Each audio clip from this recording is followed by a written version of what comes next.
Нова епизода на Шорткат, а во неа студентите кои што земаат пониски стипендии добиваат покачување. Фабрика за учење. Ново место за креирање производи од студентите на Машинскиот факултет. Лажните дојави за бомби го нарушија наставниот процес во вкупно 10 недели. Здраво, здраво. Јас сум Гоше, а ова е новата епизода на Шорткат, нашите вести за млади. Останете со нас.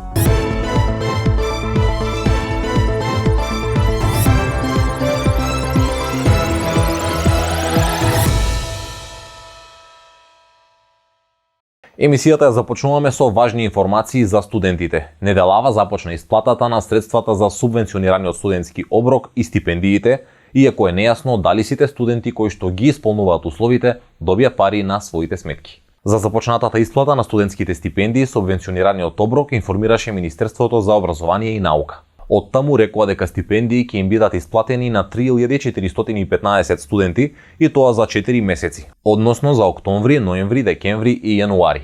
Исплатата се однесува на студентите што го продолжија правото на стипендија. Во однос на субвенционираниот оброк пак студентите добија средства за месец декември. Министерството за образование и наука соопшти дека околу 2700 студенти кои биле корисници на стипендии од минатите академски години ќе добијат покачување, па наместо досегашните 3000 денари, овие студенти ќе земаат стипендија во висина од 6050 денари. Изедначувањето на стипендиите следи по утврдената индиректна дискриминација од страна на Комисијата за спречување и заштита од дискриминација. МОН во 2021 година ги покачи износите на стипендиите на 6050 денари, но само за тие што ќе аплицираат на новиот конкурс, додека студентите што правото на стипендија го оствариле пред 2021 продолжија да ги земаат старите и пониски суми. Главната тема неделава ја посветуваме на фабриката за учење. Тоа е новото место на Машинскиот факултет, каде што студентите може да креираат и монтираат своји производи од областа на машинството. Тие ќе работат користејќи работна смарт станица, 2D камера и робот, а со тоа ќе добијат ретка можност да стекнуваат нови знаења и вештини. Професори од овој факултет, заедно со нивните партнери од Европа, им овозможуваат на младите кај нас да имаат пристап до новите технологии и да прават експерименти на најнови уреди кои овозможуваат 0% грешки при склопувањето производи. Студентот смислува некој производ, потоа прави упатство за монтирање на производот и тоа упатство го програмира во работна смарт станица.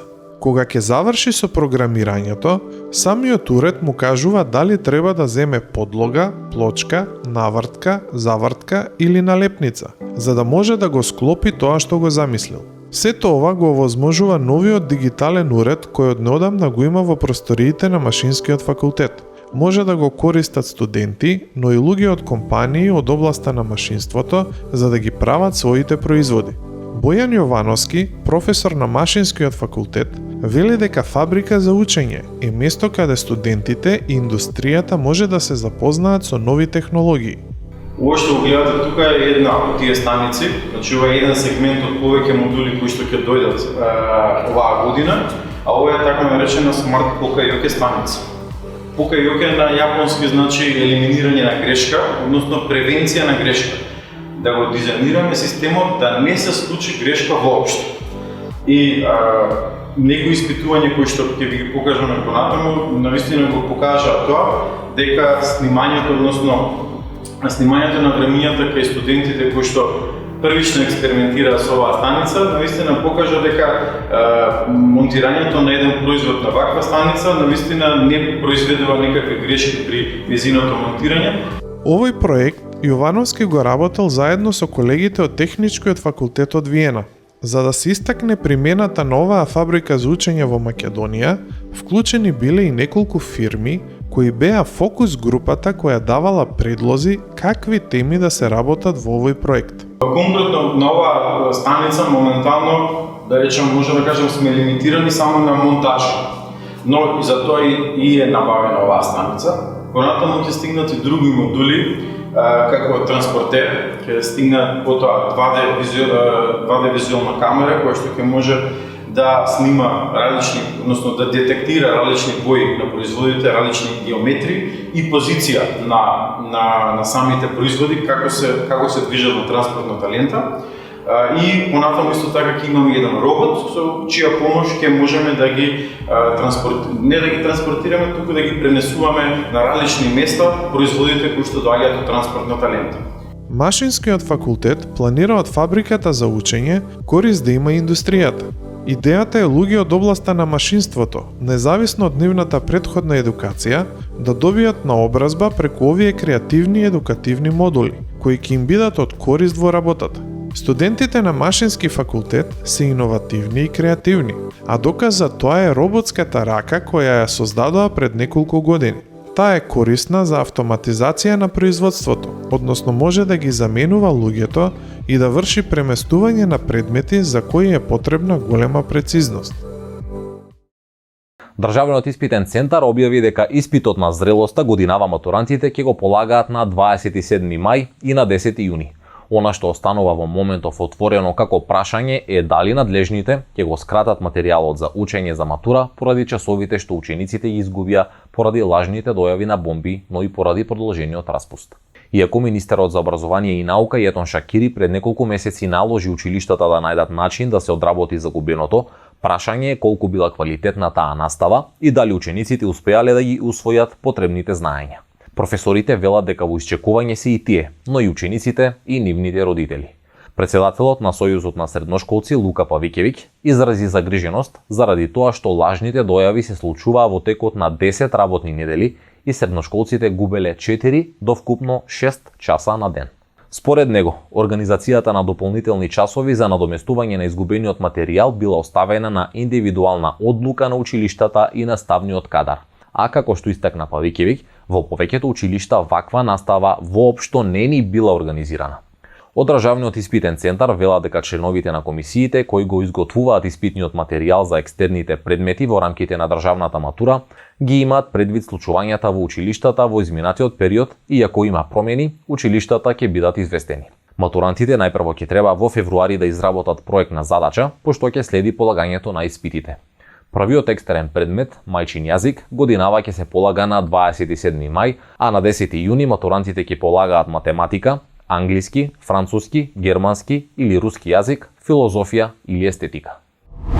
Со цел да се спречи плагиаризмот и да се задржи оригиналноста на студентските трудови, Врвниот Париски институт за политички науки Sciences Po одлучи да ја забрани употребата на алатката ChatGPT и сите други алатки засновани на вештачка интелигенција.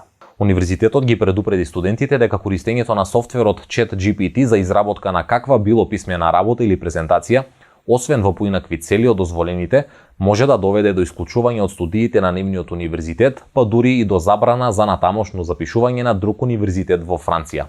ChatGPT веќе е забранет и во некои јавни училишта во Њу Јорк и Сиетл во САД, а неколку американски универзитети објавија дека ќе се насочат кон рачно напишани есеи и устни испити при полагањето. Исто така, забрана за користење на алатката ChatGPT при пишување на научни трудови почнаа да воведуваат и водечки научни списанија ширум светот. Дел од издавачите целосно го забрања користењето на чатботот кој што може да генерира текстуална содржина за сите трудови кои подлежат на можно објавување во списанијата, додека некои од нив воведува ограничување на употребата на ChatGPT поради загриженост за плагиаризам или опасност од создавање на измислени истражувања од несовесни автори. Откако градоначалничката Даниела Арсовска на чело на Младинскиот културен центар како вршител на должноста директор го постави детективот Никола Алексов, не стивнуваат барањата за распишување на конкурс за избор на директор на институцијата. Ваквото барање го упатија и вработените во МКЦ. Заедно со вработените, уметниците и активистите од сите за МКЦ остануваат на барањето дека за оваа култна институција која работи во интерес на младите веќе половина век е потребен поголем буџет што ќе биде доделен од град Скопје. Во меѓувреме, Советот на град Скопје пред една недела одлучи за МКЦ да издвои уште 2 милиони денари, со што програмскиот буџет за годинава изнесува вкупно 6,5 милиони денари, тврдат вработените од МКЦ. Колку за споредба, годишниот програмски буџет на МКЦ во 2020 година изнесувал над 34,2 милиони денари. И покрај превирањата со избор на директор и скратените финансиски средства на оваа институција, младите од Скопје во сабота во МКЦ ќе може да присуствуваат на фестивалот на современата, активна и паметна македонска музичка младост Земјотрес. И за крајот на емисијата ве известуваме дека серијата The Last of Us стана најгледана серија во моментов според IMDb. Серијата е адаптација на истоимената видеоигра, а незината популарност се должи и на тоа што сценариото се фокусира околу друг вид пандемија во која човештвото губи. The Last of Us почна како игра за PlayStation 3 во 2013 година и уште тогаш беше многу играна, а потоа следуваше и ремейк на истата игра на PlayStation 4 и најновата верзија за PlayStation 5, која е представена во најновиот трейлер за играта. Станува збор за видеоигра каде татко и ќерка преживуваат во така наречена зомби апокалипса. Играта содржи доста хорор елементи, брутален комбат и различни стелт тактики. Сите што ја играле ја фалат атмосферата во играта и самиот гейм дизајн. Серијата дојде како шлак на тортата, стана најпозната адаптација на видеоигра во филмувана серија и е погледана од сите претходни обиди за адаптации на видеоигри. Ова беше се за денешното издание на Shortcut. До наредната епизода не заборавајте да не следите на Facebook, Instagram и TikTok. Ако сакате да прочитате нешто повеќе, посетете ја и веб страницата meta.mk и побарајте ја рубриката за млади CTRL-Z. Се разбира, следете ни наредниот четврток во најновото издание на нашите вести за млади Shortcut. Поздрав!